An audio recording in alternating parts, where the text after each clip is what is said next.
صل على سيدنا ومولانا محمد وعلى سيدنا علي وسيدتنا فاطمة وسيدتنا زينب وسيدنا حسن وسيدنا حسين وعلى آله وصحبه وبارك وسلم سيدنا حسن وسيدنا حسين وعلى الحمدللہ رب العالمین والصلاة والسلام علی سید الانبیاء والمرسلین اللہم صلی علی سیدنا و مولانا محمد وعلی آلہ واصحابہ وبارک وسلم وصلی علیہ۔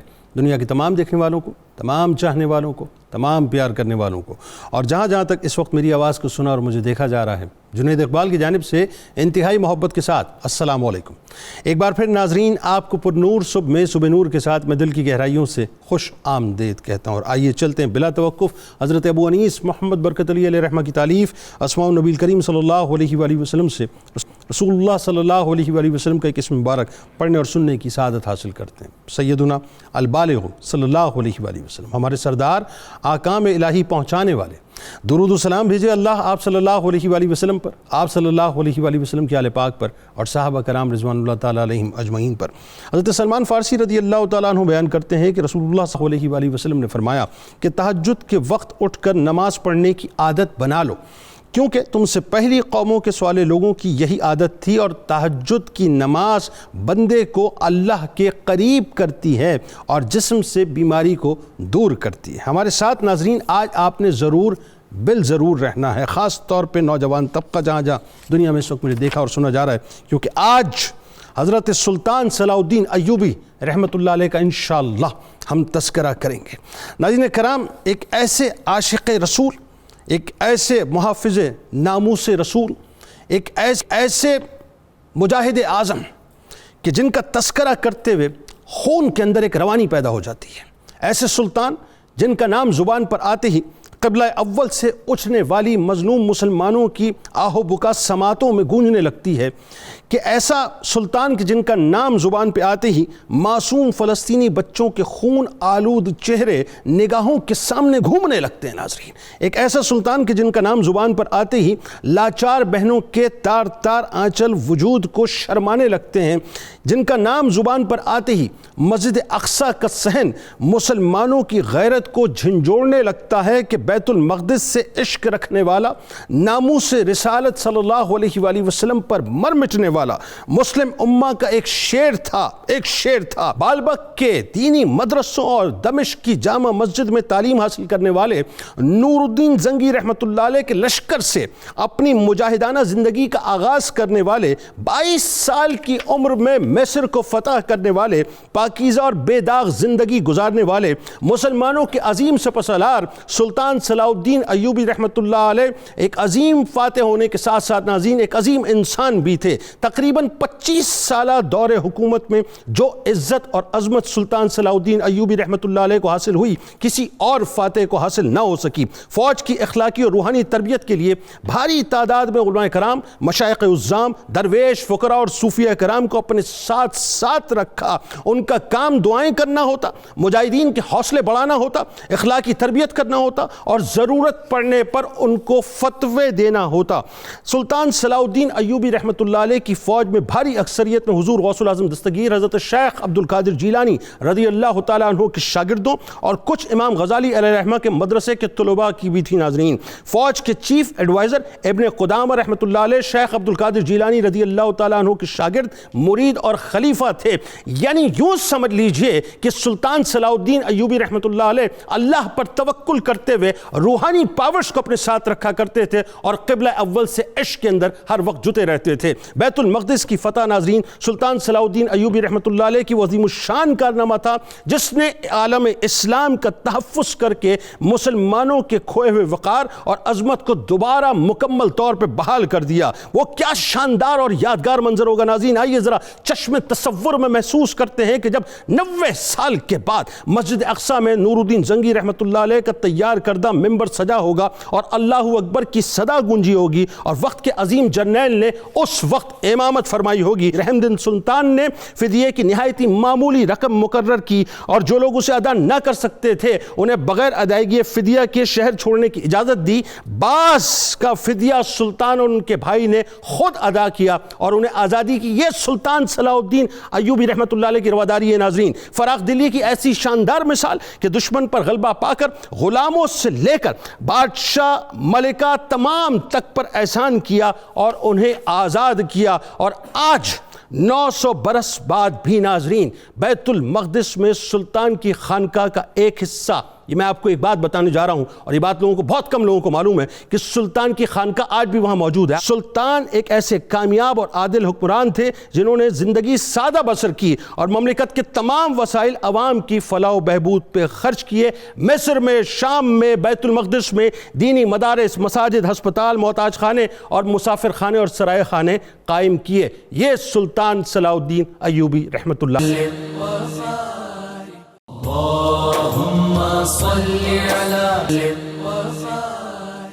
آغاز کرتے ہیں جناب آپ سے۔ سب سے پہلے پروفیسر صاحب یہ بتائیے کہ جو تعارف بنیادی طور پہ ظاہر ہے ایک ایسا خاندانی تعارف ہے کہ میرا خیال ہے یہ تعارف آج لوگوں کو سمجھ میں آنا چاہیے کہ سلطان صلاح الدین ایوبی رحمۃ اللہ علیہ بنیادی طور پہ خاندانی عظمت کے اعتبار سے، پھر ظاہر ہے جو آپ کا براٹ اپ ہوا اور جو کارائے نمایاں آپ نے انجام دی اس پہ بات کریں گے، لیکن آغاز کریں تعارف سے ذرا۔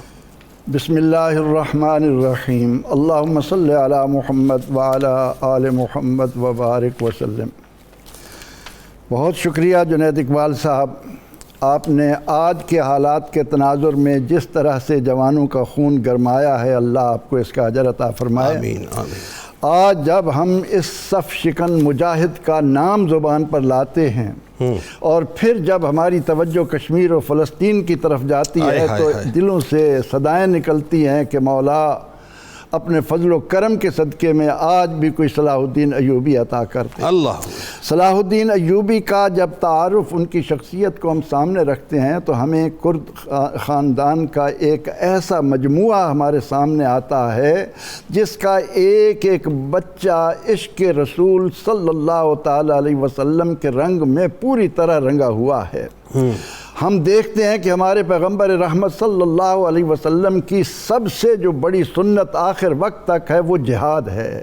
ہم دیکھتے ہیں کہ سیدنا صدیق اکبر رضی اللہ عنہ نے فرمایا کہ مسلمان جس دن جہاد سے پیچھے ہٹیں گے ذلت ان پر مسلط ہو جائے گی۔ اسلام کی عظمت رفتہ اور مسلمانوں کی ذلت کو دور کرنے کے لیے سیدنا سلطان صلاح الدین کا اسوہ آج بھی ہمارے نوجوانوں کے لیے رہنما کی حیثیت رکھتا ہے۔ ہم دیکھتے ہیں کہ یہ وہ خاندان ہے نجم الدین ایوب کا کہ جس میں حضور نبی اکرم رحمت عالم صلی اللہ علیہ وسلم کے عشق کو سیدنا حضور غوث پاک رضی اللہ تعالیٰ عنہ نے گویا بھر دیا ہے، اور پیشین گوئیاں ہو رہی ہیں کہ یقینی طور پر یہ خاندان آگے چل کر اسلام کی نشت ثانیہ کے لیے اپنا کردار ادا کرے گا۔ ہم دیکھتے ہیں کہ نجم الدین ایوب شادی نہیں کر رہے۔ جب کہا جاتا ہے کہ آپ شادی کیوں نہیں کر رہے تو کہا کہ عورت نہیں مل رہی۔ جب ایسی عورت ملے گی، کہا کس طرح کی عورت چاہتے ہو؟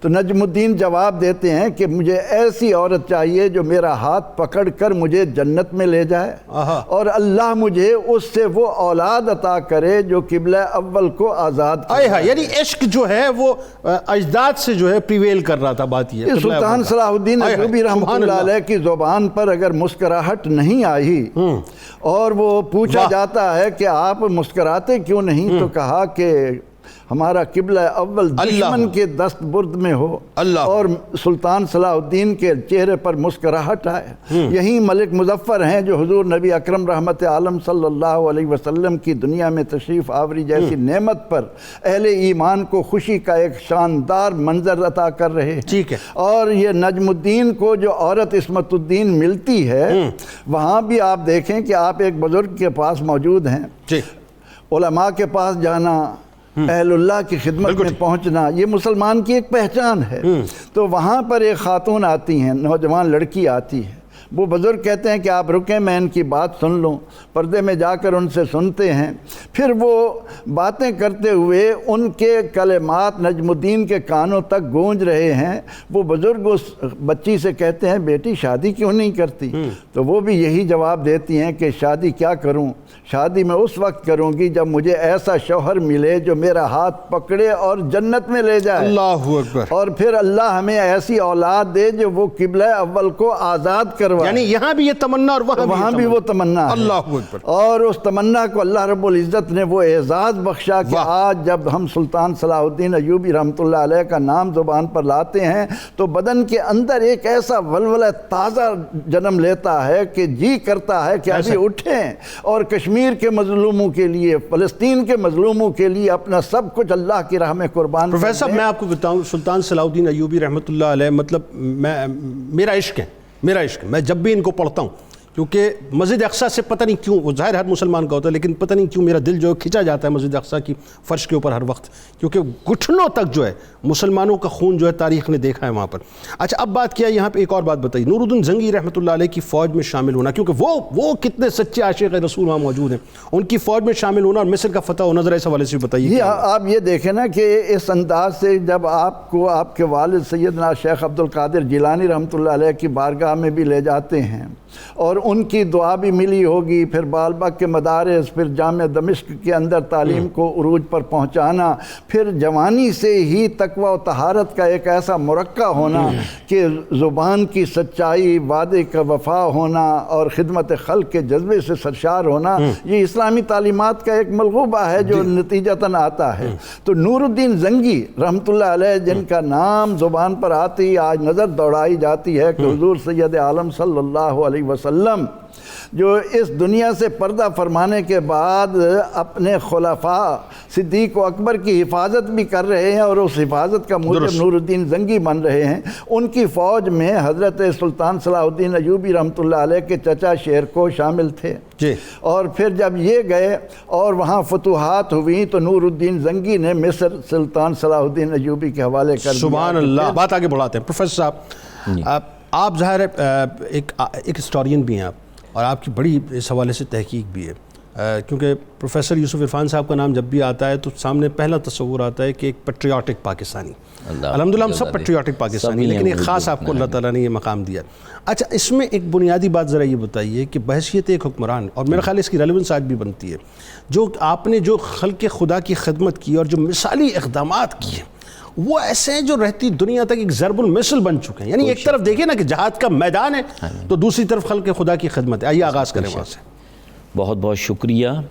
سلطان صلاح الدین ایوبی تاریخ اسلام کے نشان منزل بھی ہیں اور نشان راہ بھی ہیں۔ واہ۔ دوسری جو پہلو ہے ان کی شخصیت کا دوسرا وہ یہ ہے کہ یہ اسوہ رسول صلی اللہ علیہ وسلم کا ایک نمونہ ہے چلتا۔ سبحان اللہ، کیا بات ہے۔ اور جو احکامات فتح و جنگ میں عام حالات میں نبی محترم صلی اللہ علیہ وسلم نے کیے، یہ اسی کو من و ان نافذ کرتے رہے۔ درست۔ ان کی عمر تو تقریباً 55 یا 57 سال ہے، اور 14 سال تقریباً یہ تنہا اتحادی قوتیں، الائیڈ فورسز جو تھیں اس وقت کی، ان سے لڑتے رہے، مگر اس لڑائی میں بھی احکام رسول صلی اللہ علیہ وسلم، احکام الہی جو ہیں ان کو پاس درست رکھا۔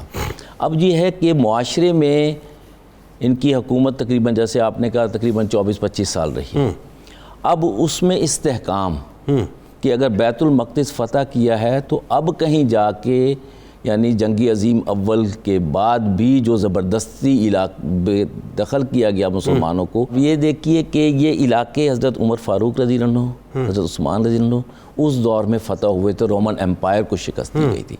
اب صلیبی جنگوں کی صورت میں جہاں یہ لوٹ کر آئے ہیں، انہوں نے سارے علاقے جلد از جلد واپس لیے، اور ان کو استحکام کس چیز سے دیا؟ اس میں سب سے پہلی چیز ہوتی ہے کہ خلق خدا کے ساتھ محبت کرنا۔ واہ۔ الخلق عیال اللہ۔ واہ۔ اس میں مذہب کی تمیز نہیں ہوتی، پہلا حق انسان ہونا ہے، اور تقریباً دنیا کا ہر فرد کسی نہ کسی مذہب سے وابستہ ہوتا ہے۔ اب اس میں معاشرے میں انہوں نے استحکام کیا، کیسے قائم کیا؟ بتائیے۔ اس میں 2-3 چیزیں اہم ہیں۔ کوئی معاشرہ انصاف کے بغیر نہیں رہ سکتا، درست۔ اور ان کا انصاف جو تھا وہ سب کے لیے تھا. جیسے کہ نبی محترم صلی اللہ علیہ وسلم کے زمانے میں تھا, یہ ہفتے میں 2 دن کھلی کچہریاں لگاتے تھے. اچھا. اور اس میں یعنی خود بھی اگر کوئی اپنا بھتیجا گھر کا فرد بھی حاضر ہوا ہے, کسی نے جھوٹا مقدمہ بھی کر دیا ہے, تو انہوں نے یہ نہیں کہا کہ جی ہم حاضر نہیں ہوں گے, خود بھی حاضر ہو رہے ہیں. اور پھر یہ ہے کہ کسی دباؤ میں کسی جج کو نہیں رکھا. جوڈیشری جو ہے تمام تھرو آؤٹ مسلم ہسٹری ایک فری اینڈ فیئر پلے کا مظہر رہی. وہ قرآن و سنت اسوہ رسول صلی اللہ علیہ وسلم سے جنم لیتا تھا. سبحان اللہ, اور یہی انہوں نے وہاں کیا کہنے, واہ واہ. اور یعنی وہ کوکٹل نظام نہیں تھا, وہ ایک نظام تھا اللہ اور اس کے رسول کا. واہ. اور وہ فوری انصاف کا تھا. اور جہاں تک عدل کا تعلق ہے اس میں انہوں نے کوئی کوتاہی نہیں کی. واہ. دوسری جو ہے خلق خدا کی خدمت کرنا جو ہوتا ہے وہ ایجوکیشن ہوتی ہے, واہ, وہ ہیلتھ ہوتی ہے, واہ, یا پھر ویلفیئر ورک ہوتا ہے. واہ. یہ تینوں کام انہوں نے بے بہا کیے اپنے. سبحان اللہ, سبحان. اس میں انہوں نے سکولز بنوائے, ہاسپٹلز بنوائے, ٹھیک ہے, سرائیں جیسے سراگاہیں بنائیں, جی, راستوں کو محفوظ کیا جو اس دور کی ضرورتیں تھیں. پھر یہ ہے کہ ان کی بہادری جو تھی کہ ظالم جو تھا وہ ڈرتا تھا. معاشرے میں بھی سب کو پتا تھا کہ انصاف لینا ہے تو اس درویش حکمران کے پاس چلے جاؤ جو بہر طور عدل کرے گا, اور یہ اپنے دشمنوں کے ساتھ بھی عدل کرتے تھے. بالکل ٹھیک. چیئرمین تحریک جوانان پاکستان جناب عبداللہ حمید گل صاحب کی طرف چلتے ہیں. عبداللہ بھائی یہ بتائیے کہ ایک 22 سال کا نوجوان مصر فتح کرنے کے بعد پھر وہ چلتے ہیں حلب کی طرف, وہ موصل کی طرف, وہ شام کو فتح کرتے ہیں, اور پھر ایک 4 سال کا کانٹریکٹ ہوتا ہے. ریجنالڈ کا ظاہر ہے اس میں حوالہ آیا, پھر اس نے بریچ کیا. اس کے بعد مارکہ حتین جو ہے اس کا ایک پس منظر ہے, ذرا میں چاہتا ہوں اس پہ گفتگو کریں, اور اس کی جو جغرافیائی اہمیت ہے ذرا وہ بھی بتائیے. اور سلطان صلاح الدین ایوبی رحمۃ اللہ علیہ کی جو جنگی حکمت عملی تھی, جو جوش و جذبہ تھا, اور کفار کی جو پسپائی تھی, ذرا پورا منظرنامہ بیان کیجئے. بسم اللہ الرحمن الرحیم. بہت شکریہ جنید صاحب, آپ نے کتنا اچھا کام کیا نوجوان نسل کو صلاح الدین ایوبی رحمۃ اللہ علیہ جیسے شیر جرنیل جو ہیں ان کے متعلق آپ نے آگاہی دی. میں آپ کا ممنون ہوں. جزاک اللہ. جہاں تک تعلق ہے, جب بات آتی ہے اس عظیم جرنیل کی تو ایسے رونگٹے جو ہے وہ کھڑے ہو جاتے ہیں. اور میں اس کے علاوہ کیا کہوں کہ آج جتنی خوبصورت باتیں ابھی سننے کو مل رہی تھیں, میں تو ایک تاریخ کی رو میں بہہ رہا تھا اور اس جگہ کے اوپر جا کے کھڑا ہو رہا تھا کہ جہاں مسلمان جو ہے جس انداز کے اندر ان کو آپ نے بتایا کہ گھٹنوں تک خون کے اندر جو ہے وہ وہاں یروشلم میں موجود تھا, اور جس انداز کے اندر مسلمانوں کا قتل عام کیا جا رہا تھا, اور پھر جو ہے اور بیت المقدس جو تھا جو ہمارا قبلہ اول تھا وہ دشمنوں کے قبضے میں تھا, اس کو لینے کے لیے ایک نیک ماں باپ کی خواہش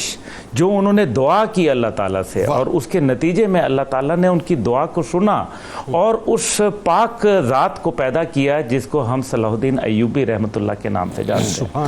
اور قہاری, قدوسی, جبروت اور غفاری, یہ کوالٹیز جو تھیں وہ اگر دیکھی جائیں تو آپ کے اندر موجود تھیں.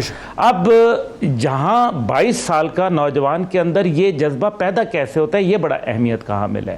وہ حب رسول صلی اللہ علیہ وآلہ وسلم اور وہ اللہ کے احکامات اور قرآن کی تعلیمات کے بغیر ممکن نہیں ہے. اور وہ جو شوق شہادت جس کا ابھی ذکر کیا اور جس کے لیے آپ نے میرے والد کے لیے بھی بولا, میں سمجھتا ہوں کہ میرے والد کو اگر جرنیل تو پاکستان میں بہت سارے ہیں اور ظاہر آئندہ بھی آتے رہیں گے, میرے والد کو جو اللہ تعالیٰ نے عزت بخشی وہ صرف عشق جہاد کی وجہ سے اور جہاد کے اندر رہنے کی وجہ سے ملی, ورنہ بہت سارے حمید گل آئے اور چلے گئے. لیکن یہ جو شوق شہادت اور جذبہ جہاد تھا نا, یہ اس نے ایک ممتاز مقام ہر اس شخص کو دیا جس نے جہاد کے ساتھ عزت کی. اب ہم اس منظر نامے پہ جاتے ہیں کہ حجاز مقدس کے اوپر پہلی بات یہ ہے کہ وہ 4 سالہ معاہدہ جو رینالڈ کے ساتھ ہوا, 4 سالہ معاہدہ جو ہے وہ توڑا گیا, باوجود اس کے لوگوں کو لوٹا گیا, لوگوں کو مارا گیا, چھوٹے موٹے جو جنگی تھے معاملات وہ کرتے رہے, انٹیلیجنس کے ذریعے آپریشن کرتے رہے, اور کسی بھی جنگ کے اندر آپ کی جو سپلائی لائنز ہیں, آپ کی جو کمک ہے, آپ کی جو مزید ری انفورسمنٹس ہیں, آپ کو ان کو جو ہے وہ کٹ کرنا پڑتا ہے. یہ ایک صرف بہترین جرنیل جرنیل ہی کر سکتا ہے. اس لیے انہوں نے اس کے جو جغرافیائی جو معاملات ہیں ان کو سامنے رکھتے ہوئے جو ان کا انٹیلیجنس نیٹ ورک تھا وہ اتنا کمال کا تھا کہ وہ دشمن کی ایک ایک نگاہ کے اوپر نظر رکھے ہوئے تھے. اور ان کو جس کو آج کہا جاتا ہے, یہ جو دنیا آج کہتی ہے یہ پریمپٹیو سٹرائک ڈاکٹرن, یہ تو صلاح الدین ایوبی سے سیکھی. پریمپشن انہوں نے کی, ان کو نظر آ رہا تھا کہ اب ان کے نیکسٹ ٹارگٹس کیا ہیں. حجاز مقدس کے بعد یہ جو ہے یہ دوبارہ یروشلم کے اوپر آئیں گے. اس لیے آپ ان کی بہادری کا یہ عالم دیکھیں کہ وہ جو رچرڈ دا لائن ہارٹ, جس کو درمیان میں گھوڑا بھی اس کا مر گیا اور خود بھی زخمی ہو گیا, تو سیب بھیج رہے ہیں اس کو کہ چلو تمہارے دل کو تقویت ملے گی, تمہیں یہ میں گھوڑا بھیج رہا ہوں کیونکہ میں گرے ہوئے دشمن پہ ہاتھ نہیں ڈالتا. یہ دیکھیں نا کمال. تو اچھا پھر اس کے بعد جو ہے وہ بیٹل ہوتی ہے, اور اس کے بعد جو ہے وہ جس انداز کے اندر وہ معافی دے دیتے ہیں لوگوں کو. آپ نے خود ابھی بتایا اپنے بیانیے میں کہ 10 دینار میں مرد, 5 دینار پہ 5 اشرفی پہ عورت, اور 2 اشرفی کے اوپر جو ہے وہ ایک بچے کو. اور پھر جن لوگوں کو ان کا انصاف کا عالم یہ دیکھیں کہ ہر آدمی کو بعد میں جب فتح ہو جاتی ہے تو کہتے ہیں زائرین کو آنے دو, جو زائرین آتے ہیں وہ جو بھی ہیں ان کو آنے دو, وہ ملیں, وہ لوگوں کے پاس اپنی عبادت کریں, لیکن ان کو کسی قسم کی تکلیف نہ ہو. ایڈوائس چاہتی ہے کہ زائرین بہت زیادہ ہو گئے ہیں, تو کہتے ہیں نہیں, زائرین کو نہیں روکنا بلکہ ان کی معاونت کرتے ہیں, ان کا خیال کرتے ہیں.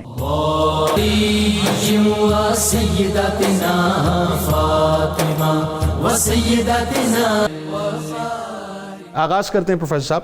بڑی دیکھیں ایک جو بات سمجھنے کی ہے اور وہ یہ ہے, اور یہ بڑی باریکی سے سمجھنے کی اور سمجھانے کی بات ہے, کیا وجہ ہے سلطان صلاح الدین ایوبی رحمۃ اللہ علیہ کے زہد و تقویٰ کی. میں چاہتا ہوں کہ لوگوں کو بتائیے کہ داستانیں کیا تھیں, ان کی پرہیزگاری کیا تھی, لیکن کیا وجہ ہے کہ سلطان صلاح الدین ایوبی رحمۃ اللہ علیہ نے حضرت شیخ عبد القادر جیلانی رضی اللہ تعالیٰ عنہ کے تلامذہ, امام غزالی علیہ رحمہ کے تلامذہ کو اپنے ساتھ رکھا؟ کیا وجہ تھی کہ ان لوگوں کو لے کے وہ ساتھ چلتے تھے, اور کیا نظر کرم تھی ان بزرگان دین کی سلطان صلاح الدین ایوبی رحمۃ اللہ علیہ پہ؟ بتائیے.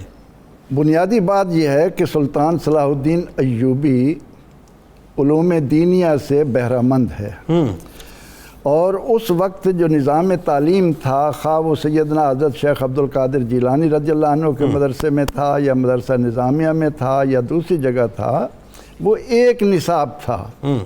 اور یہ وہ نصاب تھا جو انسان کو سب سے پہلے انسان بناتا ہے, پھر ڈاکٹر بناتا ہے, پھر انجینئر بناتا ہے. سلطان صلاح الدین ایوبی رحمۃ اللہ علیہ کی شخصیت میں ہمیں یہ بات اچھی طرح نظر آتی ہے کہ نبی رحمت صلی اللہ علیہ وسلم کا فرمان کہ سید القوم خادمہم, قوم کا سردار ان کا خدمتگار ہوا کرتا ہے. کسی مرحلے پر بھی سلطان نے بیٹھ کر یہ ظاہر نہیں کیا کہ یہ حاکم ہے اور اس کے پاس بیٹھے ہوئے محکوم ہیں. اور یہی زہد اور تقویٰ ان کا تھا کہ وہ جہاں مخلوق کو وقت دیتے تھے وہاں اپنے خالق کے ساتھ اپنے رشتے کو کمزور نہیں ہونے دیتے تھے.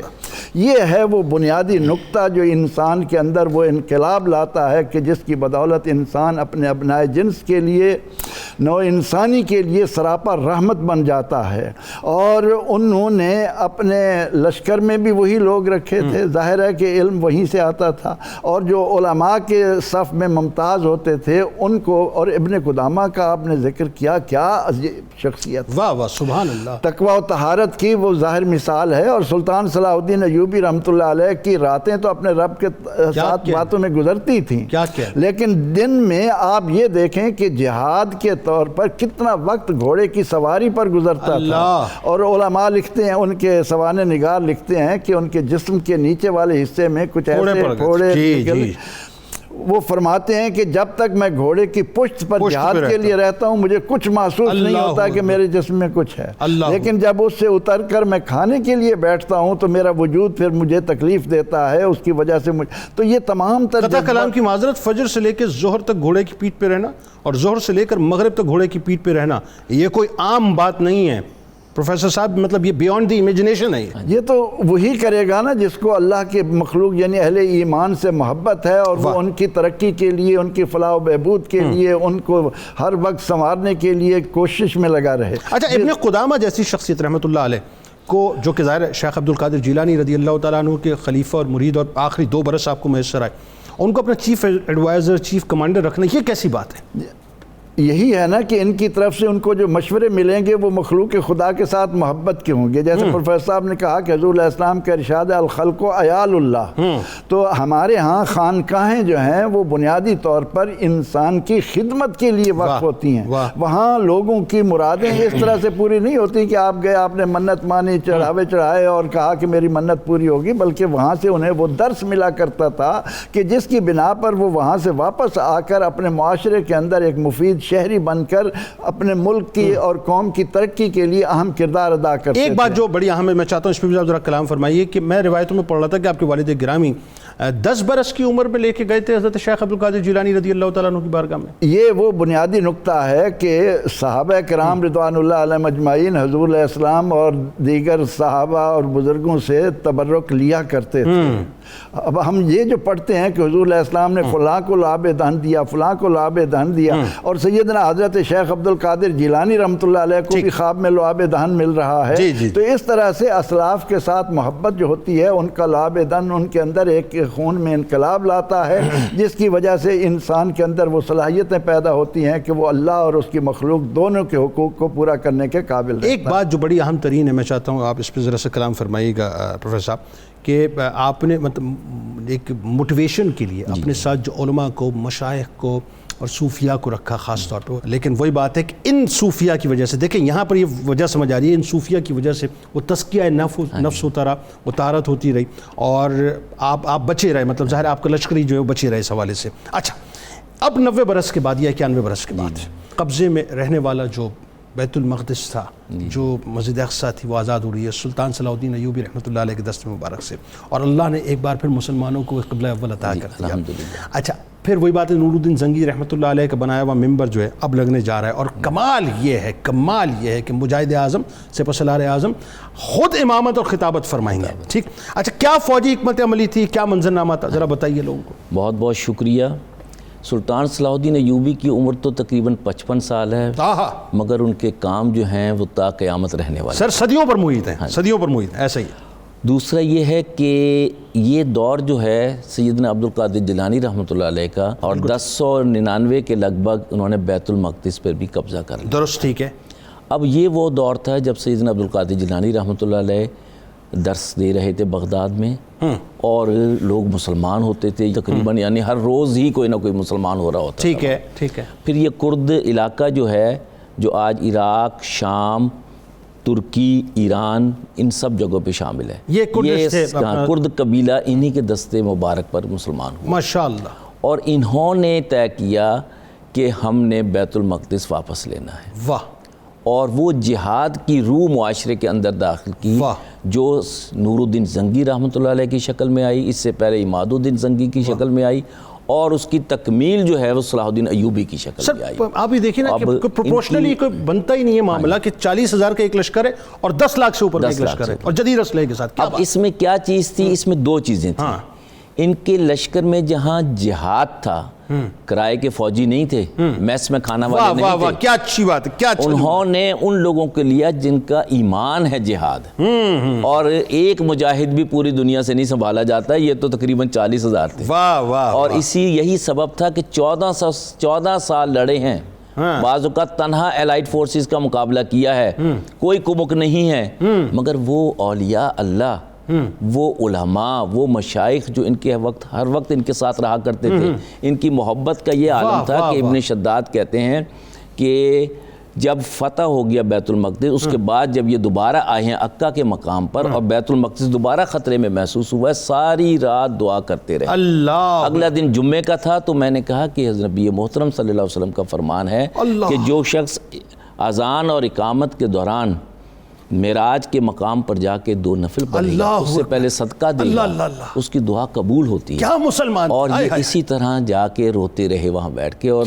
چند دنوں میں ہی سارا حملہ آور آپسی میں لڑ بڑ کے علیحدہ ہو گئے. سر ایک بات اور ذرا اس پہ آپ کامنٹ فرمائیں, میرا ایک سوال ہے ضمناً. یہ وہ موقع ہے کہ جہاں پر عکا اور اسکلان کی جو آپ بات فرما رہے ہیں وہاں سے جو بحری بیڑا آ چکا ہے. ایک بحری بیڑا آپ نے بھی منگوایا تھا, اور آپ نے جب مسلم امہ سے مدد چاہی تو کوئی ملک کھڑا نہیں ہوا, کیونکہ ظاہر انتشار بہت تھا فتنہ فساد. وہاں پہ شہاب الدین غوری جو ہیں وہ لگے ہوئے تھے رحمۃ اللہ علیہ, خواجہ صاحب ان کے پیچھے خواجہ غریب نواز رحمۃ اللہ علیہ, یہاں پر یہ لگے ہوئے تھے. ایک بات جو بڑی ہمیں بتائیے کہ ایک وقت تو ایسا بھی آیا تھا نا کہ وہ طے کر سکتے تھے کہ میں اکیلا ہوں کیا کروں, لیکن آپ یہی بات ہے کہ یہاں تنہا کھڑے ہو, یہاں ایمان کا امتحان امت کے بیڑے کو جو پا لگا, یہاں ایمان کا امتحان ہے. اور علماء عالم اسلام کا تصوف ولی اللہ ہونا ہے. اللہ یہ اولیاء اللہ کی صحبت میں رہتے تھے, یہ قرآن کے حافظ تھے, کتاب الحماسہ کے حافظ تھے, عالم تھے, خود علم انصاب کے ماہر تھے, حتیٰ کہ عربی گھوڑوں کی تمام قسموں کا یعنی انہیں ازبر تھیں. کیا اور ان کی محفل میں یعنی ابن شداد تھے, قاضی الفاضل تھے, الاصفہانی تھے, اور دیگر لوگ تھے, ابن قدامہ آپ نے ذکر کیا, یہ سب ان کے ہر وقت صحبت میں رہنے والے تھے. اور ان کی کیفیت یہ تھی کہ قرآن سنتے تھے اور قرآن پڑھتے تھے. سبحان اللہ. حتیٰ کہ یہ کہ بھئی جب 2 صفیں جنگ کے دوران اس درمیان میں اگر حدیث شریف شروع جائے تو کیا سبحان اللہ, یہ سنت بھی پوری کی. سر بات دیکھیں آج بھی بیت المقدس میں نمازوں سے پہلے اور نمازوں کے بعد جو تلاوت کی جاتی ہے, یہ رائج آپ نے کیا. ایمن اوقاف سے جو ہے امام کی جو مطلب خدمت کے وظیفہ کا معاملہ, یہ آپ نے رائج کیا جو آج تک چل رہا ہے. قرآن میں کیا کہا ہے اللہ نے کہ جب میرے بندے حاکم بنتے ہیں تو معاشرے سے بے حیائی ختم کرتے ہیں. ایسا ہی ہے. یہ جنگوں میں پہلی حکمت عملی تھی صلاح الدین ایوبی کی کہ معاشرے کو بے حیائی سے بچایا تھا. دوسری بات کہ حملہ آور باہر سے آتے تھے کیونکہ ساحلی علاقے ان کے پاس تھے. جیسے آپ نے کہا ہتھین کی فتح اس لیے ممکن ہوئی کہ انہوں نے ساحلی علاقوں سے ان کو منقطع کر دیا, سب سے پہلے کاٹ دیا, ان کی سپلائی لائن ختم ہو گئی. ایسے ہی اور ان کو زمین کے اندر لا کے پھر مارا. آپ دیکھیں نا بیت المقدس میں داخل ہونے سے پہلے وہ ساحلی پٹی پر گئے, وہاں سے انہوں نے سارا ان کو جو ہے اپنا ایک طرف. پھر انہوں نے دوسرا کام یہ کیا کہ جو مسلمان ریلیونٹ ایریا تھا وہاں کے مسلمانوں کے انتشار کو اتحاد میں بدلا. ٹھیک ہے. تیسری بات یہ کی کہ ان کو جہاد پر متفق کر کے یہاں اکٹھا کیا, اور ان کے اڈے جو ان کے حلیف تھے ان کو بھی ختم کیا. ٹھیک جی.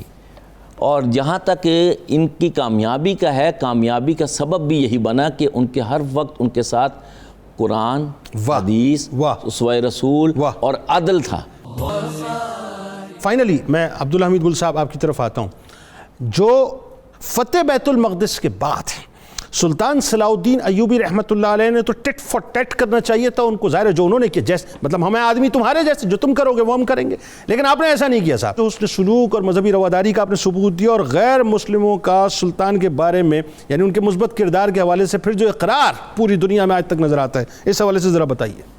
دیکھیں غیر ملکی جو شاعر ہیں وہ خود ان کے متعلق بے تحاشا معاملات لکھ چکے ہیں, وہ ان کی تعریف کرتے ہیں, وہ بتاتے ہیں, اور خود رچرڈ لائن ہارٹ جو ہے بعد میں تحفے تحائف بھجواتا رہا. اسی طریقے سے سلطان جو ہے ان کی طرف جو ہے معاملات کرتے رہے. اور ایک جس کو میگنینمٹی کہا جاتا ہے, میگنینمٹی شو کی, انہوں نے بتایا کہ ہم جنگ کے میدان میں جو ہیں وہ یقیناً ہماری تلواریں جو ہیں وہ قہر بن کے ٹوٹیں گی, لیکن جب ہم معاملہ صلح اور امن کا آئے گا تو مسلمان سے برتر کوئی اس کے اوپر عمل نہیں کر سکتا. اور انہوں نے جس انداز کے اندر لوگوں کو عبادت گاہوں میں آنے کی اجازت دی, اور حد یہ ہے کہ مجھے ایک یاد آتا ہے کہ قصہ کہ جس میں ایک غالباً ایک بچہ گم ہو جاتا ہے, اور سلطان جو ہیں وہ خود تلاش کرنے لگتے ہیں, اور ایک دن تقریباً کھانا نہیں کھاتے کہ ان کو یہ پریشانی لاحق ہے کہ یہ عورت کا بچہ کدھر ہے. بعد میں وہ بچہ مل جاتا ہے,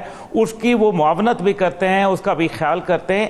تو ایک انسان جو کہ مسلمان ہے اس کی اعلیٰ ترین مثال صلاح الدین ہیں, اور یہ صلاح الدین رحمۃ اللہ علیہ نے ایک جو مثال قائم کی, یہ اس دور کی جو ظالمانہ روایات تھیں, جو وحشیانہ جو روایات تھیں, ان کے بالکل جو ہے یہ برعکس تھا. جو چیز میں ضرور اس کے اوپر وہ جو لیک ٹبرس کے اوپر بات کرتے ہیں کہ 40,000 تو ہم نے بتایا ابھی پروفیسر یوسف عرفان صاحب نے، لیکن 40,000 میں 12,000 گھوڑ سوار تھے جن کو ہم کیولری کے نام سے جانتے ہیں، اور جو گولان ہائٹس کے اوپر انہوں نے جس انداز میں تیر اندازوں کو بٹھایا، وہ تیر انداز جو تھے وہ ایک قہر بن کے ٹوٹے اور ان کو جو ہے پانی تک پہنچنے نہیں دیا، آئسولیٹ جس کا میں نے شروع میں کیا کہ آئسولیشن کر دی، ان کی کمک کاٹ دی، اور لوگوں کے اوپر ظلم اور جبر نہیں بلکہ لوگوں کے دلوں کو جیتا، لوگوں کے لیے خیال کیا، لوگوں کے لیے گڈ گورننس پیدا کی، اور ساتھ ہی ساتھ جو ایک اسلامی ریاست کے اندر کے کوئی بھی ہوں، کسی بھی مذہب سے تعلق رکھتے ہوں، ان کے حقوق جو تھے وہ بالکل اسی انداز میں ادا کیے جس طرح سے ایک مسلمان کے لیے ادا کیے جاتے ہیں، جس طرح ریاست مدینہ میں ادا کیے گئے۔